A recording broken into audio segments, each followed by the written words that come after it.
I'm Brent Leary. I'm Paul Greenberg. And I'm Ginger Conlon.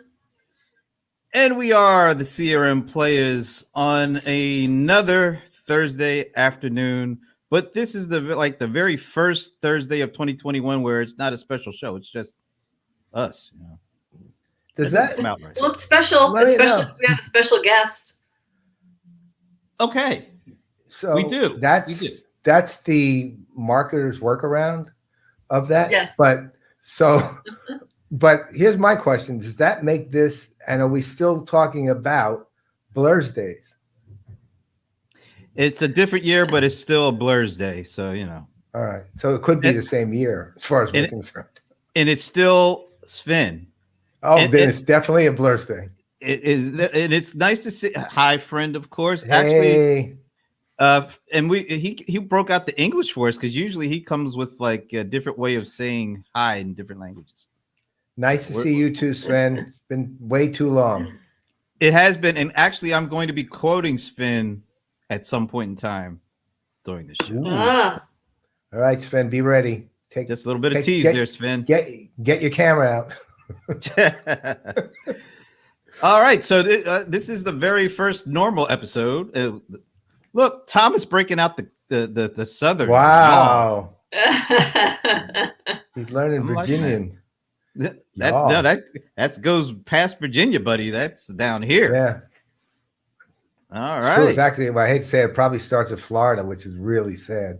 Well, Florida don't count for the South, but I'm just saying. At this point, it doesn't count at all. It's a whole other story. But anyway, this is going to be good because we do have a mutual buddy of all of ours coming up later today, and also a fellow alumnus of the University of Delaware, the Fightin' Blue Hens. That's right, folks. The Fightin' Blue Hens, the alma mater of the 46th president of the United States of America. He went to the University of Delaware, as did I and Laurie McCabe.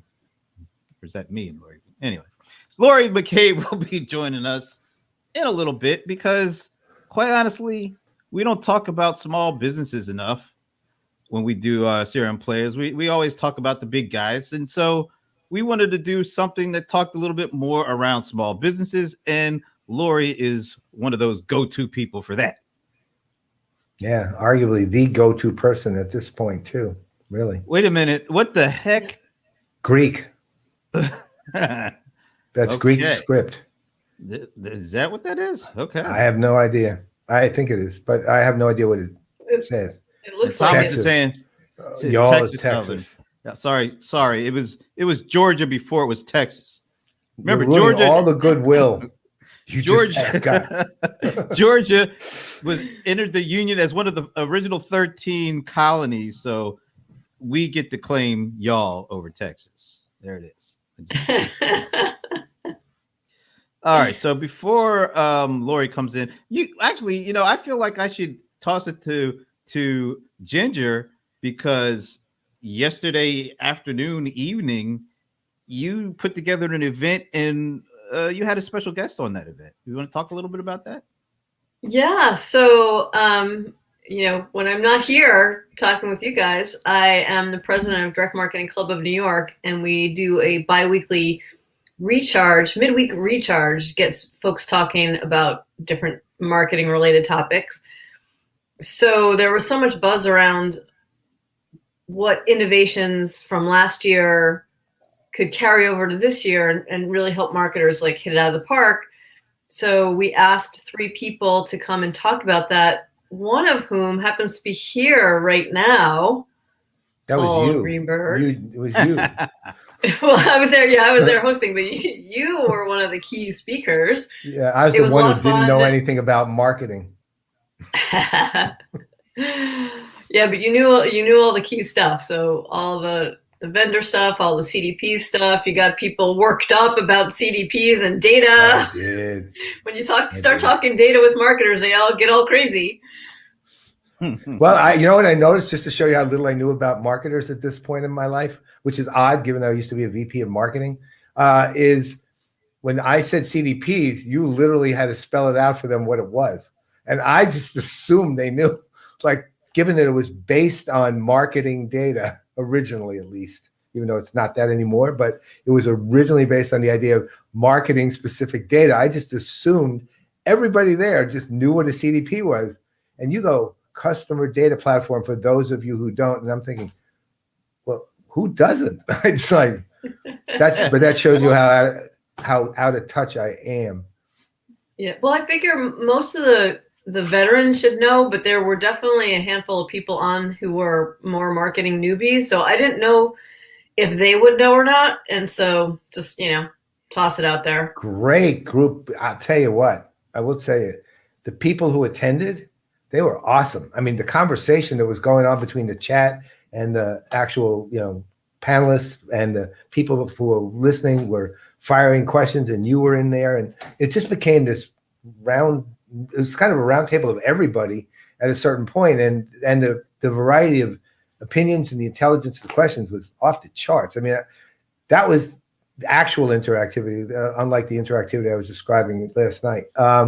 Right, yeah. That was real interactivity. What was going on last night? It was just amazing, and really, really smart people like Ruth Stevens, people like that who are out there and just amazing in their knowledge and depth. Wow, it was impressive. Yeah, cool. Yeah, really. If it would have been great to just open it up to everyone to actually chat at the end if we had planned that in advance. But I don't want to be like, hey, everyone who wants to stay, and speakers, you don't necessarily have a life plate. You didn't want to eat dinner right now, did you?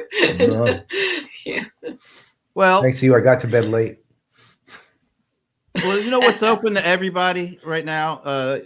Super Bowl. Super Bowl is open to everybody to watch on Sunday, excuse me. Or wait a minute, are we allowed to say, since we're not on TV, we can say Super Bowl? Because I get so sick and tired of the big game. What the hell? The NFL doesn't allow people to say Super Bowl during the Super Bowl? Is that what's why? Why? I don't know. That makes no sense. But do you ever see all the commercials always say the big game? They never say Super Bowl. Is that so they can use it in like a championship game later when it's because they just spent $12 million on the commercial? I have no idea, but it just irritates me. But it is Super Bowl time. Yeah. Yeah. And our buddies at Oracle and our specifically our buddy Kim Guillaume. I wonder if she's related to Robert Guillaume. But anyway, Kim Guillaume. No. For all kinds of reasons, I want to say no. Probably not. But anyway, she shared with us this survey, this little service, like a fun study that they did around the Super Bowl. And there's some interesting stats that we could share if I can only bring them up. There it is. All right. So here's just a few interesting stats around how people are going to be watching the Super Bowl. Yeah. Apparently, this is interesting. So twice as many people plan to watch the Super Bowl alone this year, which makes complete sense when you think about it. 8% of people plan to attend a virtual party, while twice as many people plan to watch alone this year compared to past years. All right. Are any of you going to be doing the virtual party thing? No. See, I mean, we held the Super Bowl party for the last 15 years, and this is the first year we're not. And it's not even a virtual party. We're just not holding it. Yeah. Usually my boyfriend's brother owns a sports bar that has like 50 TVs. And so we usually go there. But this year, well, actually, no, there's not dining inside restaurants again in New York City until February 14th. So we'll be watching at home. I'll be watching on my new big screen, Sven. How about that? Like that. Yeah. Okay. Right. Here's another one. 21% of people plan to wear loungewear and pajamas, the same percentages as fans who will still wear fan gear. All right. Are you guys going to be wearing pajamas watching the Super Bowl, even if you are alone? I mean, I'm not. But, No. I can jeans and a t-shirt. I'll be wearing a Yankees or a Giants something, which is completely irrelevant to the game. That's exactly the point. I'll be wearing exactly what I wear every day. I don't know. It's well, now I'm thinking maybe I will wear some loungewear. I mean, sweats, throw my feet up on the couch. Okay. All right. Now, so those are the tame ones. Now, here's the one that seems to have gotten a lot of attention from the Oracle study. I have to go to another tab because, this is just kind of All right, so You're actually going to barstoolsports.com, the X-rated version. Go ahead. 6% of people, well, it is blurred out. Thank God. Yeah. 6% of people are going to watch Super Bowl naked? What the hell? I mean, what is that all about? What the hell That is is a that? good Listen. question. That makes this Oracle study the first and best of the TMI studies this year. Yeah, I just got to I got to turn to the other side. I can only take that with so much. Rainn Wilson. So are these people like generally nudists and it's just another day for them, or are they celebratory watching the game naked? Maybe it could be that they have tattoos that say Bucks and tattoos that say, Chiefs. So Michael they Thomas. Basically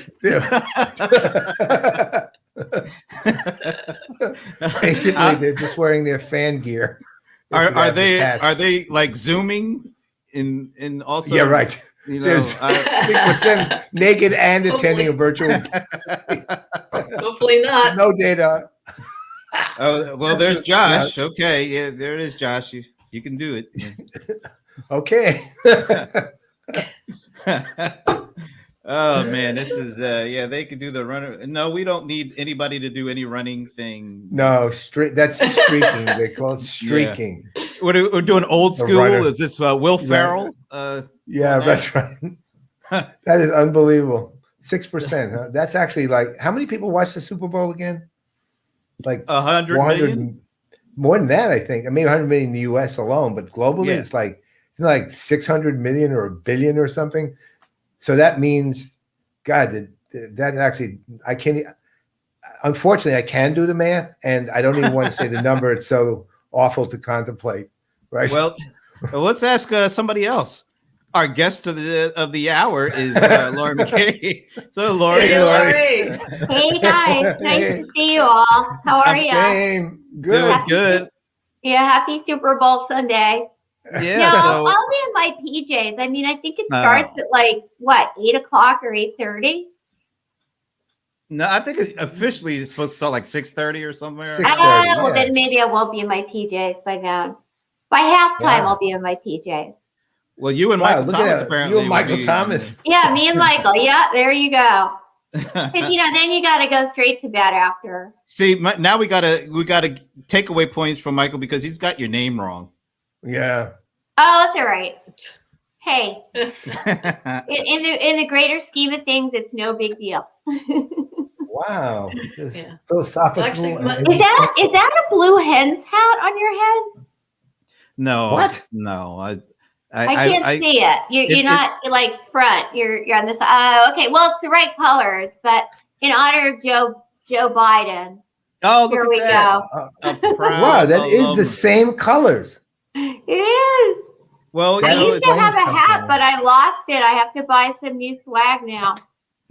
That actually yeah. explains some things. Yeah, Well- I feel like Brent and our credibility in the world has risen because of this Yeah. election.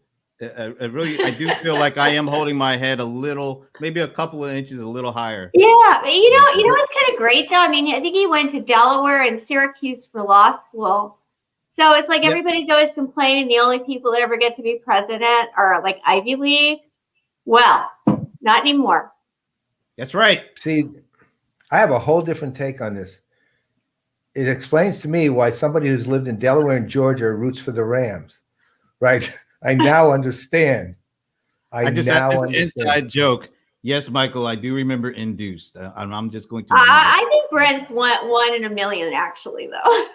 he should be a Phillies fan, an Eagles fan. I used to be a Phillies fan. I never in my life was I an Eagles fan. Okay. There. But I might be the only Rams fan in that mid-Atlantic area. Okay. Yeah, the Sixers are very good this year, much to the Celtics' chagrin.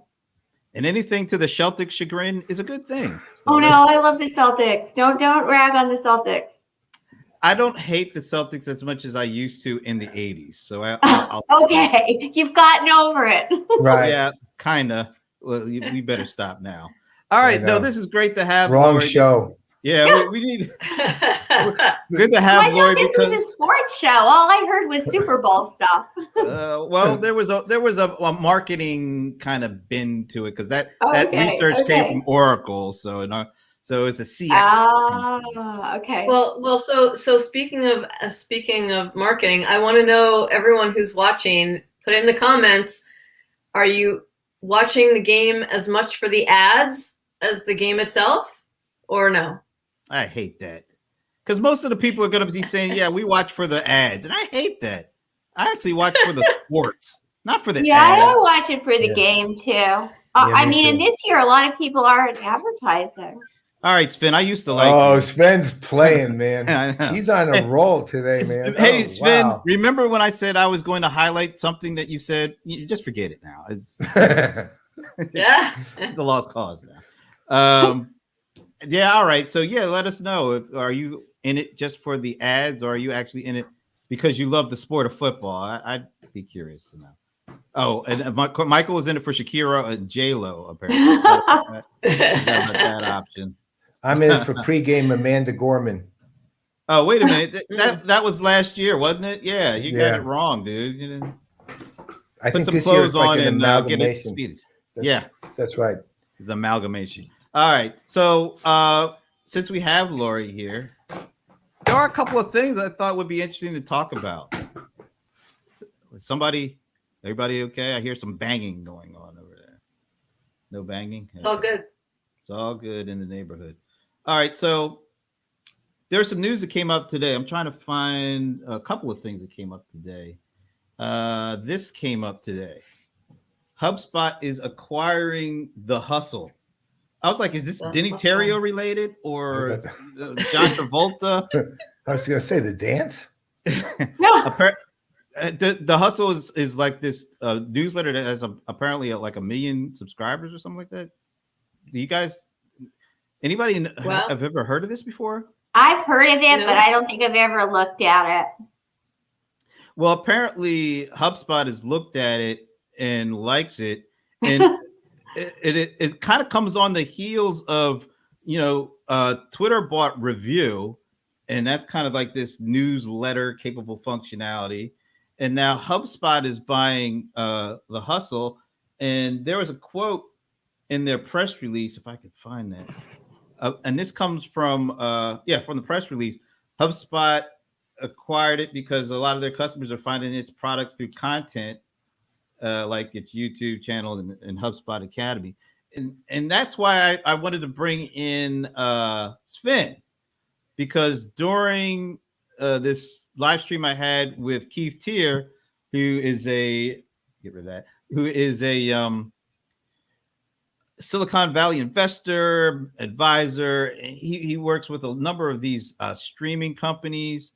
And he mentioned how, and this came from a Gilmore Gang kind of conversation, how while we have all these new channels that are coming up, one of the things that seems to be coming back into favor are newsletters, like people doing newsletters and putting these newsletters out.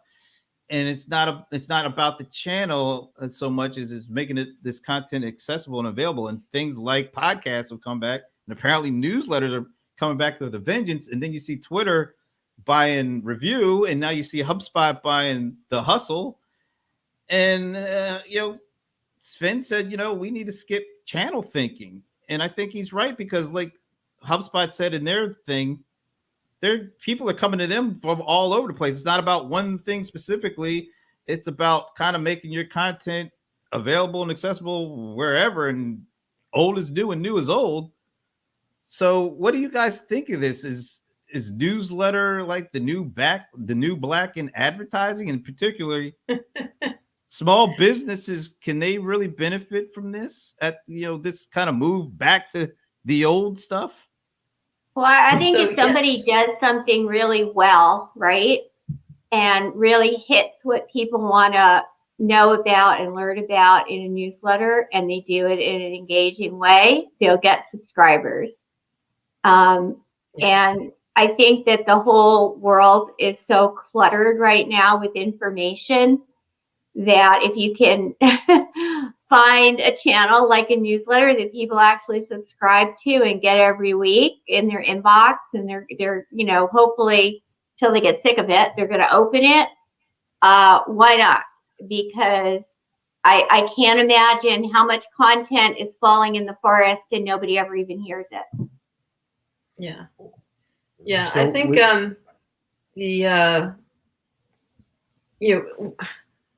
to Sven's point, you need to start from the customer and move from there, right? So where are your customers, or where might they be, and be there too.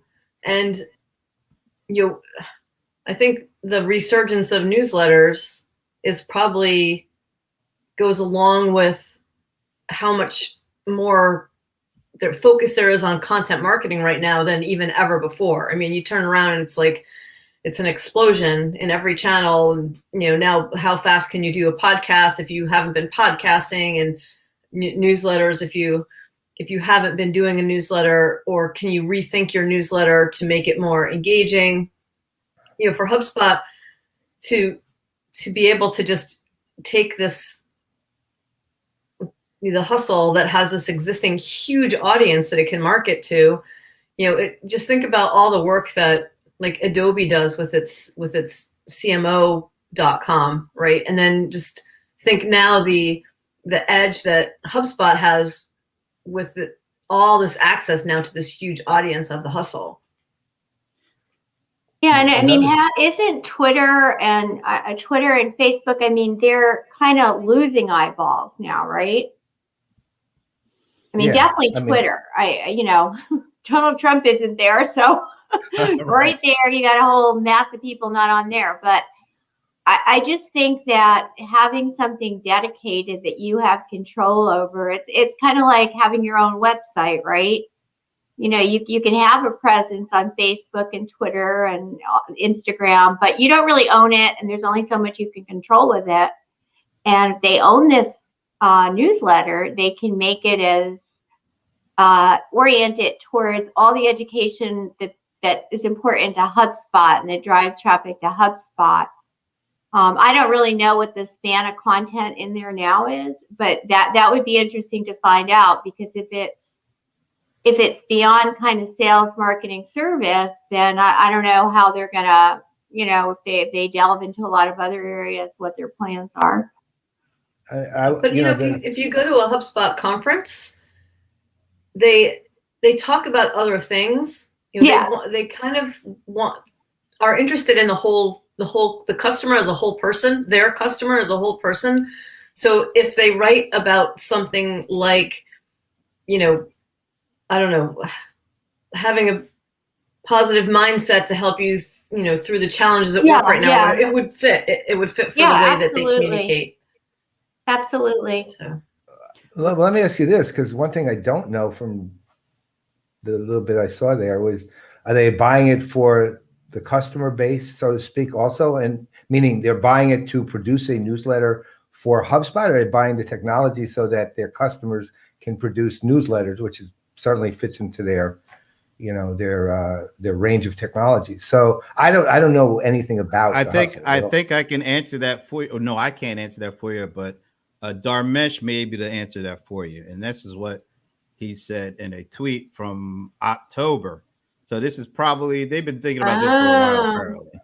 Modern media companies have a software company embedded inside. Next gen software companies will have a media company embedded inside. Smart him, man. He's right. Look, the other side is just from the standpoint of, people on the practitioner and contributor side. The cost of entry to a newsletter is way lower than pretty much anything else, really. The templates are everywhere if you want to get them, and they cost you literally nothing. The effort, of course, means a lot, because you have to have the content that's going to grab people to do it, and the look and feel. But the reality is, if you're looking at something that is relatively easy to produce quickly, again, I'm not talking about the value, how good it actually is. A newsletter fits the bill really well. And look, I used to, Brent and I were talking earlier, my degrees are in journalism and English, and my degrees in editorial specifically. And we used to produce newsletters in the old way with mimeograph machines and things like that. I mean, all the way back.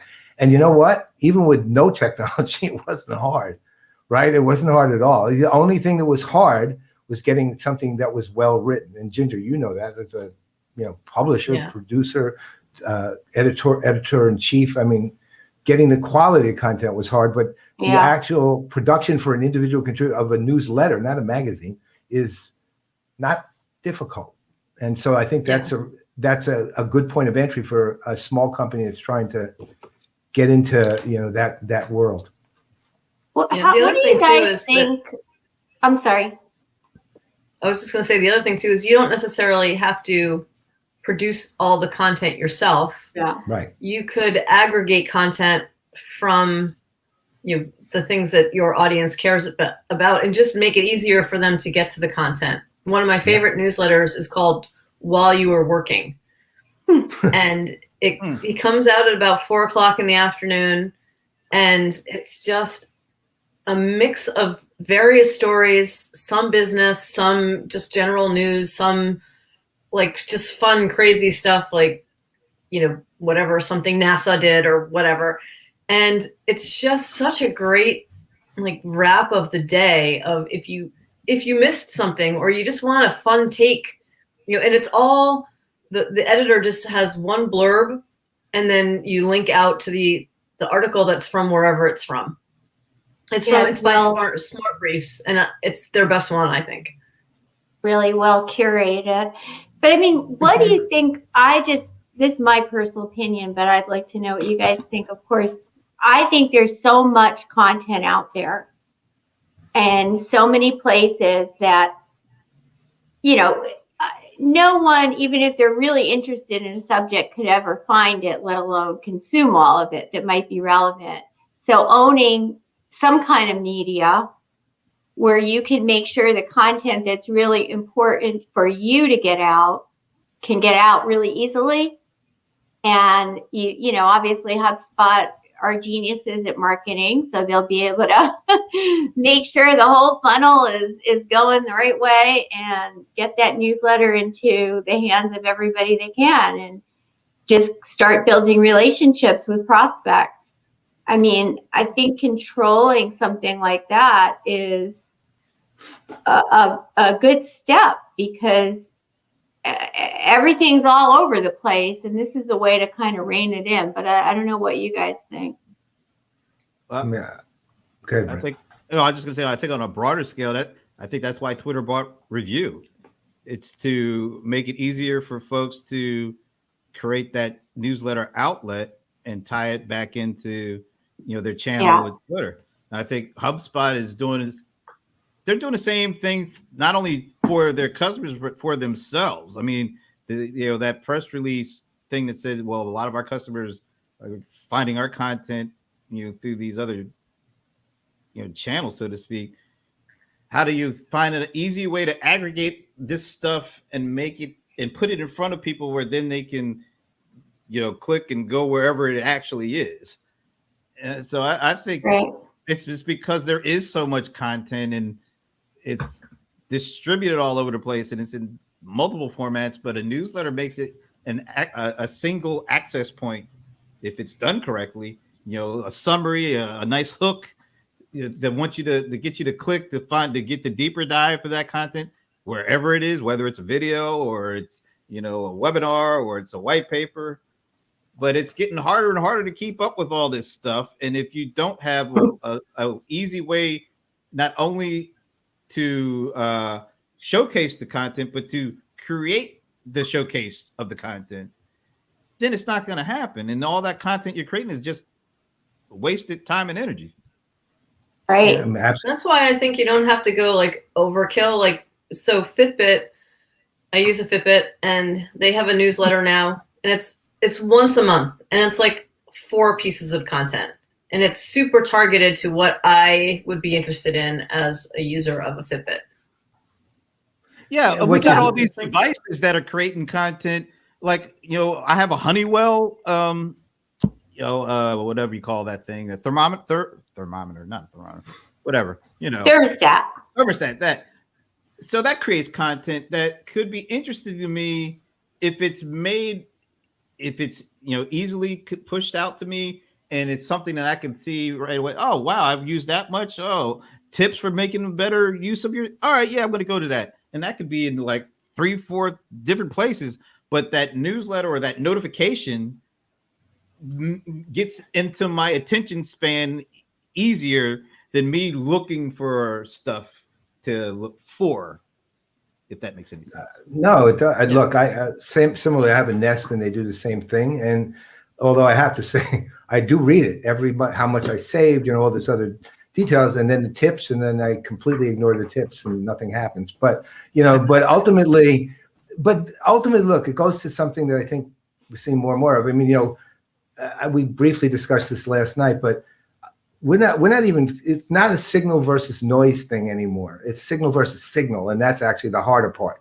right? And effectively, to Laurie's point too, especially, is what this does, what this acquisition of The Hustle does is this, right? Which is, it's taking and essentially pushing content like a laser rather than like a flashlight beam, right? And that makes a giant difference in terms of the willingness to consume it, because ultimately I'm getting something that I want, right? And I'm going to pay attention to it because I get it first, because I got it. I didn't accidentally happen upon it. And I thus looked at it because something piqued my interest in there. And secondly, because it captured me once I got it. But the reality is that, the clarity that is not only in the content of the content, but is in the creation and distribution of the content too. And that's the power of that newsletter, really, because again, to everyone's point, the creator of the newsletter has complete control over what it is and who they're addressing and how they're going to approach them. And that's huge, really. Okay, minor deviation for Sandy Lowe. She wants to see the puppy, so I'm just walking this over so she can see Layla. Wow, we're getting a tour of the house right now. Yeah. Oh, God. Hi, Layla. Yeah, she's such a good girl. She's adorable. Yeah. Needless to say, she was out for a walk before this. Otherwise, she'd be insane. But you should introduce her to Ann Chen's dog. Oh yeah, wow. Well, that dog never moves. That's exactly the point. You know where to find her. the next Salesforce analyst event, I know where she'll be. Thank you, Shayla, for making fun of me like that. I truly appreciate that. And let's see. Does your dog bite? Only people that call her Laura. Wait, no, she's a yellow lab. She's a yellow lab. She's like a big couch potato. No, it only bites people. She only bites people that call Laurie Laura. So you better be careful. I can't believe you're all missing the reference there. What? There's a movie that's referring to. Oh. What is it? What is it? What's the movie? Peter Sellers. Think about it. Is it the Pink Panther? One of the Inspector Clues, Pink Panther. Does your dog bite? Right? It's a whole routine. Well, see, here's the thing. How could we have gotten that without you doing the actual, the impersonation? I did it miserably too. And let me tell you, but I just couldn't. You're welcome, Michael. I knew immediately. Oh, wow. Okay. So I just never went. They don't usually get past you, those things. Well, I needed the impersonation because does your dog bite really on its own doesn't really. But anyway, so find it. Let's just go around the horn. Wait a minute, that's another show we can. All right. So so each of you, what do you think of these acquisitions? Is this a trend that will continue? The integration of, acquisition of. Well, let's go back to the quote from Dharmesh. So, do you see the next gen software companies having to embed media inside as a trend, or is that something that only will happen for a couple of companies and then kind of just go away? I have a thought, but I'll wait. Yeah, I mean, I think companies where a large part of what they do is very customer and forward facing, I think it could be a big trend. I'm not sure, an accounting company needs to have a media channel. But then again, I'm thinking Intuit might be great to have a media channel for Intuit. Think of all the people using Intuit products that want everything from small business to tax tips. So Dharmesh is probably a lot smarter than me. So I will say yes. Yeah, but he's not a UD grad, so there's that. That's true, Brent. Very true. He's not a blue hen, right? That's right. New But Ivy League. I can see it. I mean, actually, I just talked myself out. It could be really almost any software company. They just have to kind of tune it to what, their audience is interested in. I mean, I agree. Although I have a slight twist to it, which is it's a combination of media and communications company. And when I say that,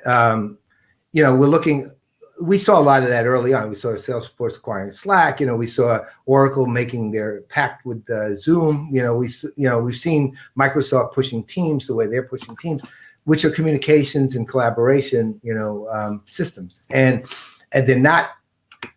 I don't think they're media the way Dharmesh is talking about it, but in the broadest sense, you can also count media company as a communications company. But so if you integrate that, then those two pieces, I think, yeah, absolutely. And not only that, I think, let's say this, if you're not strictly going to do what Dharmesh is calling for, minimally, you're going to integrate one way or the other with those capabilities. Look, Microsoft years ago made a decision that they were going to, if you look at Microsoft's overall strategy now, they're actually pushing unified communications, which is what they've been doing for a long time. And if you look at the internal reorg around Office and the change in Office from productivity to a unified communications hub, and then the reorg of everything under Azure in the cloud, and the way they did it.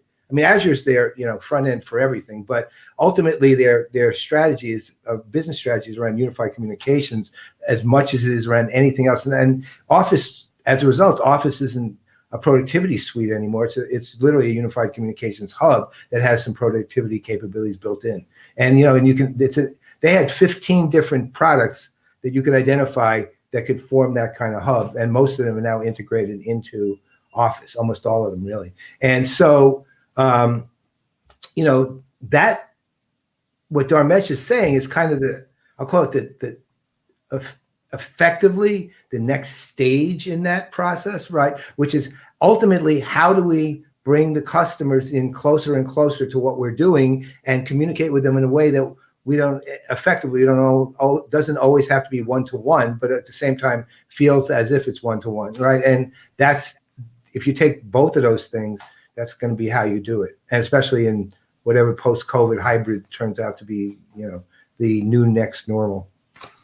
Yeah, I think it's semantics. I mean, it's just basically, do you need to be a media company, or do you just need to have the right content marketing for your organization? Right. Whether that's full-blown, huge media producing a series that goes on Discovery Channel or whatever,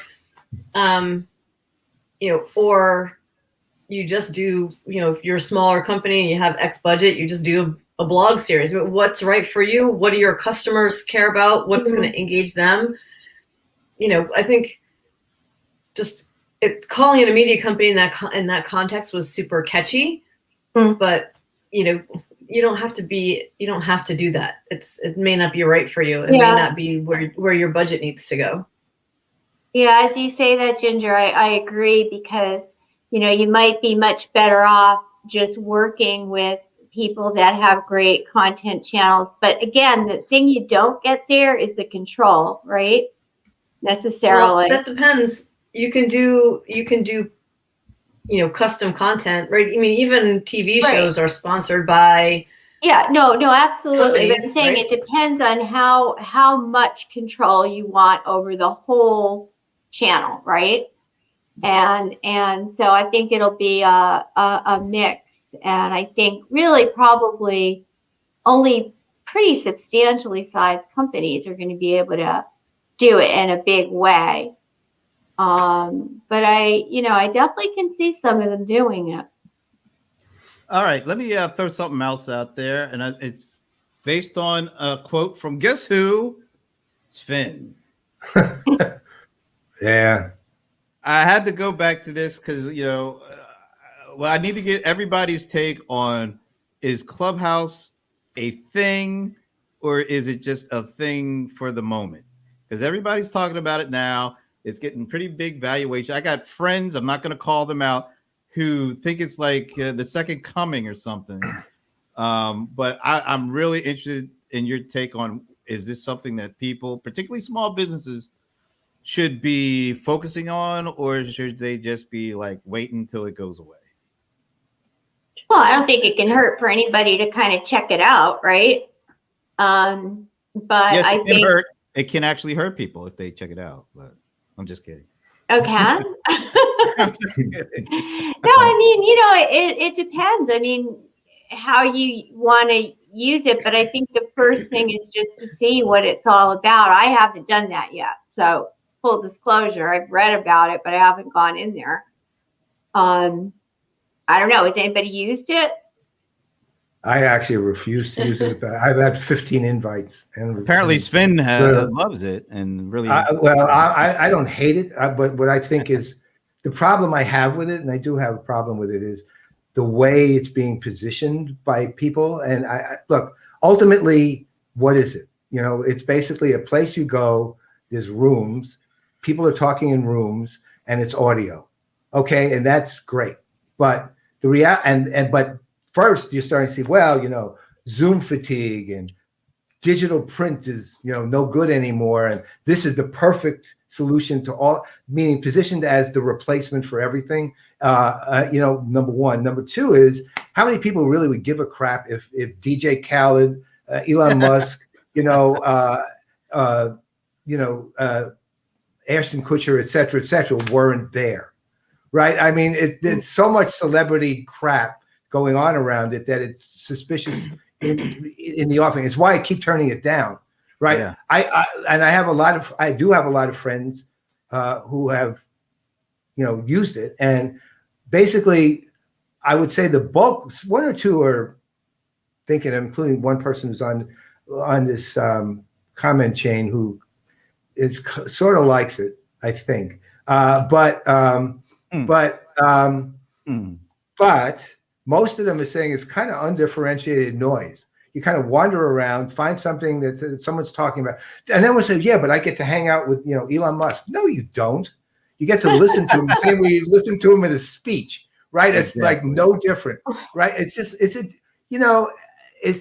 the way I described it in one thing. It's like what South by Southwest became, but at the beginning of Clubhouse, it became South by Southwest as the place to be seen, right? And I in this place, it's the place to be heard because you can't see anybody. Well, I wonder if it's like a symptom of like people, Twitter and Facebook, and people are just kind of over a lot of that. Even Instagram, it's just picture of everything, that people are a lot of times are just making money off of.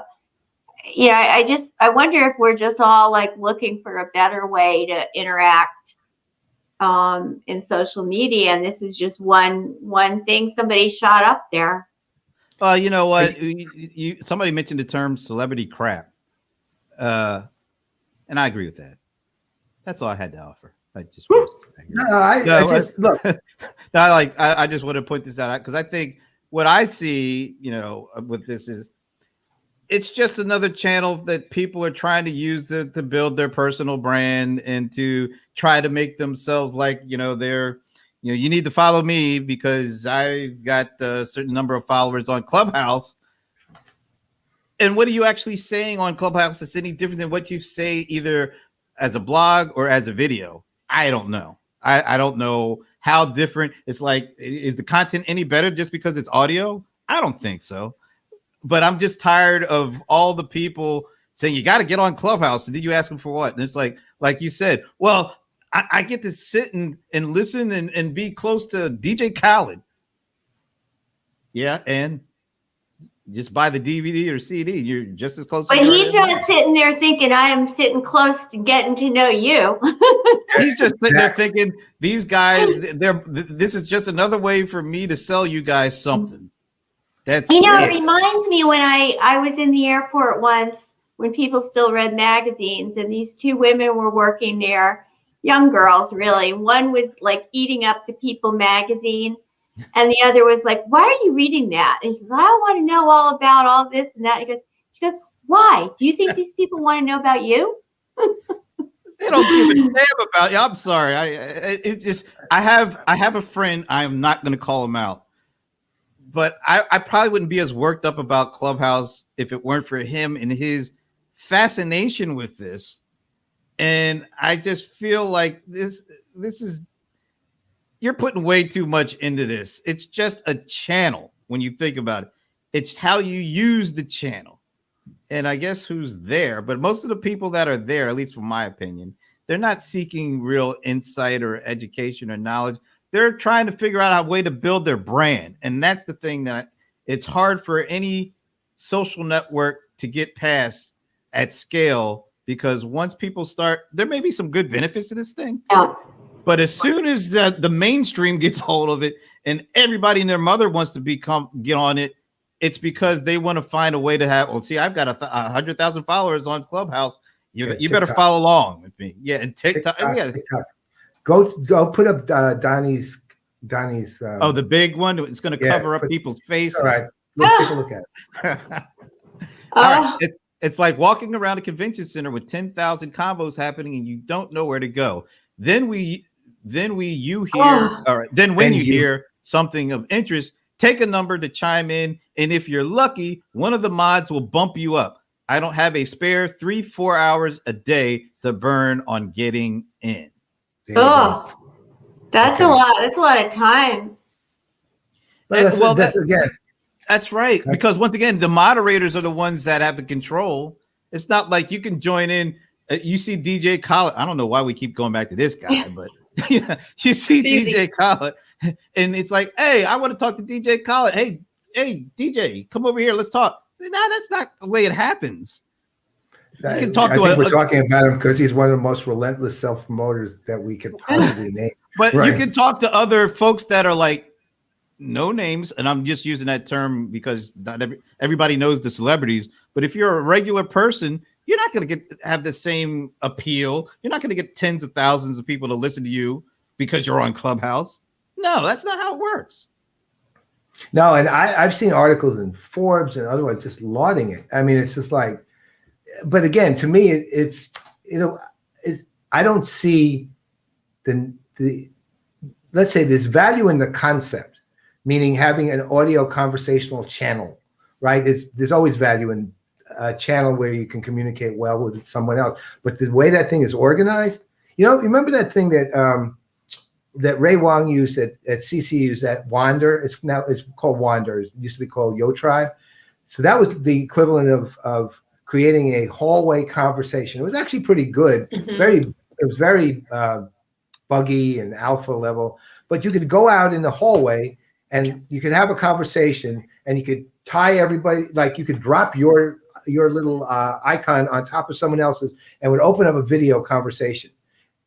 And the concept was enjoyable. It was actually very enjoyable. Ray had, I think, a couple of hundred people. That means that at most in that hallway, and you can actually, the conference was going on up here. The conversations in the hallways are going on down here. Imagine, but what was one of the bugs?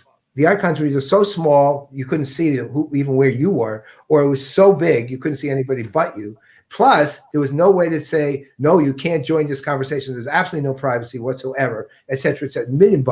That said, the concept was pretty cool and it worked. And I even found myself at 10:30 at night going upstairs to have a conversation with a friend of mine, right? Just because I wanted to find him and have the conversation, because the way you do it in a hallway at a conference, right? Or at an event at a conference.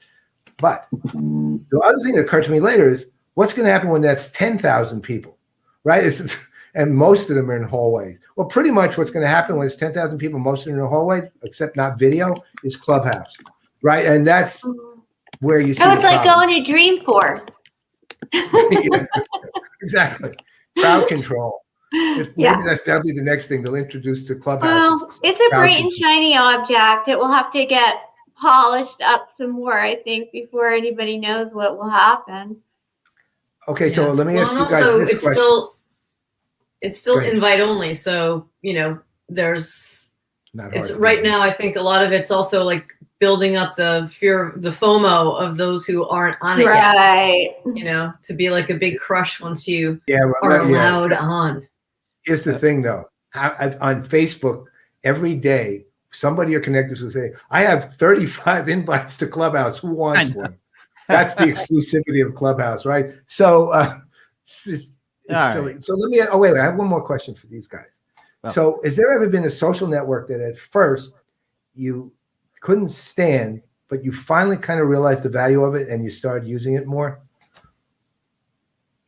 I wouldn't go on Facebook for the longest time.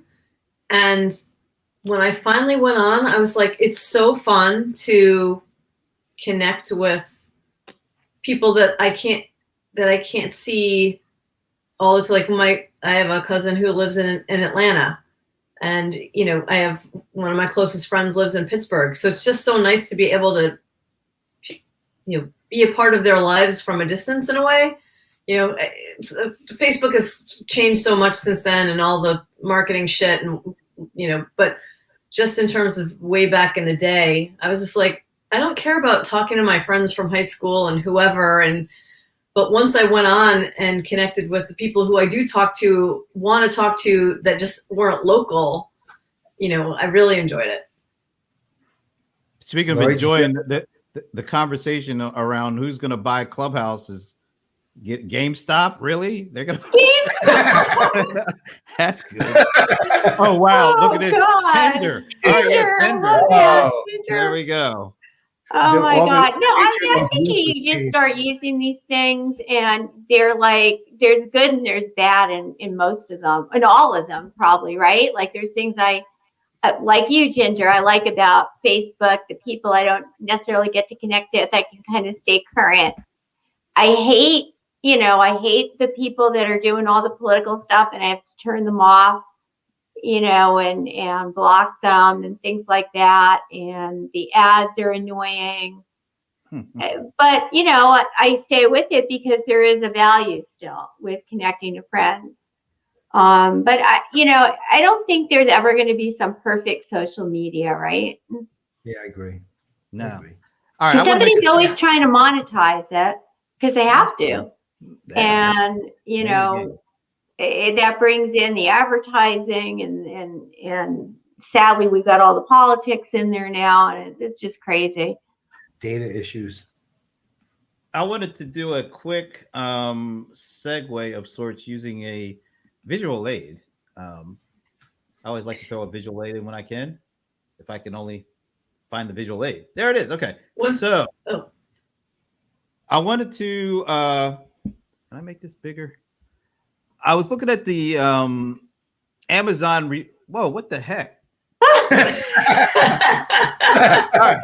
I was looking at me and my buddy Colder Ice, the cold one, the bold one, John Colder Ice Lawson. I have to say that legally. I have to say that. So we were going over a little watching Amazon yesterday, and Amazon, of course, the big news was Jeff Bezos is stepping out, but really they did the earnings drop yesterday, and I'm just looking. I mean, they blew out everything, but I'm just looking at AWS. AWS almost 13 billion in revenue just for that last quarter. Jesus. That's you're talking about you're coming up on over $50 billion business a year just for AWS. Now that's huge. That sounds huge. And then I saw Apple's earnings, and Apple, most people don't think of Apple's as a services company. You think about, the devices. Maybe you're starting to think about services from a certain extent because of their devices. But would anybody care to guess how much Apple made in services alone, not devices, services alone the last quarter? And what is in the services bucket, Brent? I was just going to ask that. Like iCloud and the music streaming and all that. Yeah. And Apple TV, all that. Oh, yep. It must be huge, but I don't know what it is. Me either. Can't even guess. No guesses? Geez, you guys aren't any fun. Those numbers are beyond my comprehension. All right. So all right, how about 5 billion for the quarter? Just to make it higher than the AWS. That's still lower than the AWS. AWS was 12.7 billion for the quarter. All right, let's say 15, Ginger. Let's say 15. Oh, all right, 15. I should have just listened to Ginger. All right, 15.8 billion for services only. So when we talk about AWS, I know that's web services, but Apple is a bigger services company than AWS is. I mean, it's pretty fascinating. So I brought that up only to say I had to figure out a way to segue into this. I want to just spend a little bit of time. I know Ginger's got to go. So if you have to leave, we'll catch you the next time. But I wanted to talk about the privacy wars that are going on with iOS getting ready to change the way that they have app developers having to make you opt in, if you having to make consumers opt in if they want to use their data, have their data be used. Facebook is having a conniption. They're having a conniption because 98% of their revenue the last quarter was ads. Apple, 98% of their business is services and devices, mostly devices, of course. So they make this change. It impacts not only Facebook, but of course, Google and any other company that is basically built on selling ads. From a small business perspective, Facebook is saying, hey, look, this move that Apple is about to make, it's going to kill small businesses because small businesses are the ones that can afford to use the data that we use and the platform we use. They can use it in a cost-effective way to reach customers. So they're going under the banner of we don't like this because of what it's going to do to small businesses.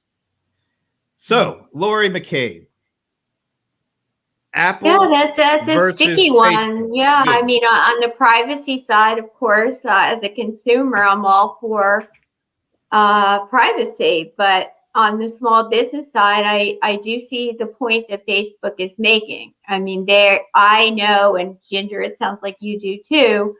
I've gotten ads from a lot of small businesses, and some of whom I bought stuff from that I never would have known about or thought about if they hadn't surfaced up in Facebook. So I do think it is something that's going to potentially hurt small businesses unless there's a way to do it. And I don't know all the intricacies of keeping this data private, but if you can opt in, maybe, I see this ad, it's for Bernie Sanders mittens at Vermont Teddy Bear, and I want those mittens. Can I, the ad's shown to me, but, I don't know how they even get my name to show it to me then. So I don't know how they would do it. See you, Donnie. Yeah. Bye, Donnie. I'm not, I don't really understand all the technology behind it, similarly to Laurie, what you were saying, but like boohoo Facebook. I mean, you have plenty of your own data, and if people are willing to give permission if they get value, and so show me the value, and I'm signed up. I mean, it's just. I hear that, Ginger, but on the flip side, think about it. If somebody says to me, do you want to see all these ads? I'm probably going to say no. Even though ads are surfaced up to me, some of which I end up saying, oh, maybe I am interested in that, and I check it out. So, yeah. Well, it also is like, hey, do you want to see all these ads, or do you want to pay $25 a month to use Facebook? Right. Yeah. But I mean, maybe there's a way to say these are the kinds of like I do not want to see ads from, things I'm not in, which supposedly they should know that already. But I've had enough ads for makeup for women over 40. I'm done with that now. But I do want to see ads for, handcrafted jewelry. So I don't know, but if there's some ways to manipulate it, but I do think that a lot of small businesses, I mean, Life is Good is a perfect example. I love that brand, and I hadn't thought about it for a while, and an ad came up, and they have great t-shirts with dogs, and I bought some Life is Good t-shirts. Mm-hmm. So- I don't know. I don't know what the answer is. Well, Go ahead, Brent. No, I was going to say, I just put this, the New York Times ad that Facebook put up to address the Apple situation in the context of how it's going to impact small business. But I just like the question is, do consumers have the right to own that data, or do Facebook and Google? I think that's as hard as it is, that might be what it comes down to. Yeah. And Yeah. I absolutely think it's that. Look, I mean, I'm generally, as again, we talked about last night, the first thing I say to a company, even if I know nothing about them, is if you're using opt out, stop and use opt in. I mean, literally, because ultimately consumers, customers have the right to control their own relationship to those companies. And the company has a right to control their relationship to the customer, but it's a different set of things they have to do. Actually, Ginger, you kind of went to a good point on it, which is, and it's a model that's starting to show up, which is, well, look, here's the thing. What was the name of the brand for the t-shirt, Laurie? Life is Good. All right, Life is Good. Facebook says, I'll tell you what, consumers, here's the deal. You allow us to use your data, you get a 5%, and this is literally something I'm gonna have to sign with the advertisers. You get 5% off on whatever. You get a discount on whatever you buy. Other than that, you're still going to pay full prices for whatever you buy, however you get it. And then to your other point, Laurie, one of the things what's it called? It's called Newsbreak. All right. So I use Newsbreak to kind of track local stuff here, COVID, everything. Right. And it's actually a pretty good app. And Newsbreak has an interesting thing that it does, which a lot of them do, but right away, before you even sign up, you don't even have to give them your information. It says, what are you interested in? It gives you like 75 choices of things. And I literally haven't even given them an email yet. I've just launched the app. And I pick and choose, and it sorts it out, and it gives me things that I'm actually interested in, which, of course, the impetus there is, okay, well, I'll probably sign up because I'm actually seeing information that's useful to me. And again, this is prior to me doing anything but opening the app, right? And so there are some suggestions as to possibilities there, which is the kind of the data as currency side, and at the same time the preferences noted prior side, and that could help.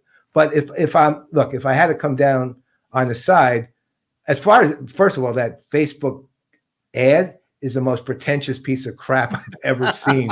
I mean, we're helping small businesses stand up to Apple. Give me a break. But beyond that, look at this. We're standing up to Apple for small businesses everywhere. Thanks for taking up the banner, Facebook. Yeah, that's ridiculous. That's ridiculous. I think I agree with you, Paul. I think there's a way for them to balance that. So there's probably a lot of different things they could try. We talked about a couple of them, but it would be a shame if small businesses had no way to advertise on Facebook, because it is one of the cheaper ways to advertise. Yeah, it's a conundrum, right? Bye, Ginger. Bye, Ginger. Bye, everyone. Speaking of opting out. That's why you had no choice but to come on today. Yeah. We don't give you the option. Sorry, you've got to come. No, I think it's a tough situation for small business in general, because quite honestly, I'm put up a little data point that came from the survey that I did with Zoho. Let's face it, a lot of these small businesses, they're not worried. They're not thinking about this privacy stuff. They're thinking about survival, particularly right now. And so it feels like it. And I went to the site that Facebook had popped up around this thing, and they have valid small business customer testimonial videos about they're afraid of anything that makes what their current situation even more dire than it currently exactly. is. And I think, one of the things that we have to think about in all the smaller the business in general, the harder it's been hit in this recession and this recession that's resulted from the pandemic. So, and hopefully as things start to recover, you're a local restaurant, you want to advertise, we want these small businesses to survive and come back online. And I don't know what the answer is on the to navigate that, but with all the technology we have, there's got to be ways to do it.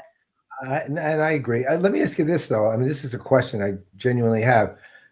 How does Apple doing what Apple doing make Facebook think it has to fight it? Oh, I'll show you exactly why. Here, this one illustration will tell you pretty much. Facebook's revenue stream is 98% ad based. Anything that cuts into that, I mean, but the opt-in, if iOS goes opt-in and customers say, you know what, I'd rather not share my data, well, then that is going to kill Facebook's revenue. Yeah, and everybody's doing most of their shopping online on an iPhone or an Android, but I'm buying stuff on my phone all the time. Google is also is starting to, retaliate to a certain, that may not be the right word, but they are also making changes to try to lessen the impact of this iOS update thing.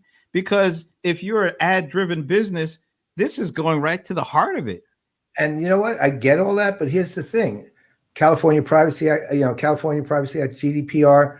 I don't see how that's like what Apple's doing varies so far from what they're already people have to do in at least a lot of locales, right? So it's not. I mean, basically, businesses are required to give consumers the option of owning their data completely, right? And it's required. It's not like, hi, if you happen upon it, we'll give you the option because we got caught. And it's like, hi, consumer, you are 25 million of you all have to opt in or else we can't use your data, right? So in effect, now of course, that goes back to what the big question: do consumers have the right to own that data? Maybe it's to own it outright, as opposed to joint ownership. Yeah, well, I mean, and again, though, can we have degrees? Like, no, I don't want any of my data shared, or yes, here's the categories of advertisers I'm willing to share with. Yeah, and that's fair. I don't understand why it's got to be all or nothing at all. I think it's leaving the option up to the consumer. Right. That's the big difference. And this goes back to I wish I had the quote box for Raju Vigesna over at Zoho, but he pretty much crystallized it in this question. The consumers have never had the option of what happens to their data before. Apple is giving them the option to either say, okay, you can use my data as payment for me using your service, or I don't want you to use my data. I'll pay you money in order to use your service. It's having the option of it has to be transparent. This reminds me of what I saw in 60 Minutes with all these DNA companies like Ancestry and 23andMe, that China has all of our DNA now. Because we want to know, what percentage we are of whatever. And, that's probably even more scary, that the companies don't make it transparent. Well, they never have. And I think Apple is going to force it. And I think it's also, it's kind of calls upon Apple to help small business in particular make the transition. Yeah. And because just turning the switch and saying, all right, we're going, they're saying we're looking out for the consumers, which is incredibly important, but these small businesses are as important. And so how do we not make small businesses the martyr of customer data privacy? Right. I think that's the biggest challenge in all of this. We know it's a good thing, but this good thing shouldn't come at the expense of small business survival, I guess is the best way of putting it. Agree. All You right. know, I guess the final downside to that, though, is you can't really trust Facebook for anything. Look, the reality is, I still remember years ago when Facebook had these terms of service that if you actually read them, here's what would happen. You'd quit Facebook. Look, fair is fair. You're using a service. It's not a free service when it boils down to it. There, in return, Facebook gets to use your data if you're using Facebook, and that's fair. It is. But it's basically and that's legit. But what used to happen was Facebook, you'd quit Facebook. Facebook would keep your data and keep using it, regardless of the fact that you had nothing to do with it anymore, until there was such an outcry that they had to change the terms of service. But they had no intention of doing that until public pressure basically forced their hand. And unfortunately, that's been their history, right? So, there's another element of how much do you actually trust Facebook to really do anything legitimately on behalf of small businesses either. Right? And I think that's the key is if you use the data to create better products and services for the customer, that's one thing. But if you take the data, sell it to third parties who then will be able to do whatever the hell they want to do with it, it could be completely against the better interests of the consumer. That's the big issue, the big problem. So couldn't they say, okay, these are the kinds of ads I want to see. They can surface those ads up to you, and then you can either opt in to get more information, and at that point you're sharing your data, but you're not sharing your data until you say, yes, I want to do business with this company, or I want to learn more about their products. I just don't see why it's that hard with all these geniuses we have running these tech companies to figure out a way to do it incrementally. It's not technically hard. It's giving up the power to do whatever they want. They don't want. They want the wholesale power, which I definitely do not agree with. They should not have that. They're mercenary geniuses. Okay, I guess we better go. This one got really good. It always gets good when there's a fellow blue hen on with us. Of course. Good. I know. I can feel the vibe. You probably have Joe Biden next. Well, we wanted to go in order of importance, so that's why you're first. Oh yeah, thank you. That's right. All right. Well, Laurie, thank you so much for joining us. This has been great. It's been fun. Thanks, you guys. And a lot of great comments too from all the crew. Oh yeah. Lots of good stuff. So I guess there's nothing more for me to say than I'm Brent Leary. I'm Paul Greenberg. We are the CRM Playaz. Yes, and we will be back next week with a fun show. I'll just say one word: evangelists. That's all you got to know. That's all you got to know. So now we need to do our regular get out of here thing. Our freeze frames. Yes. See you, folks.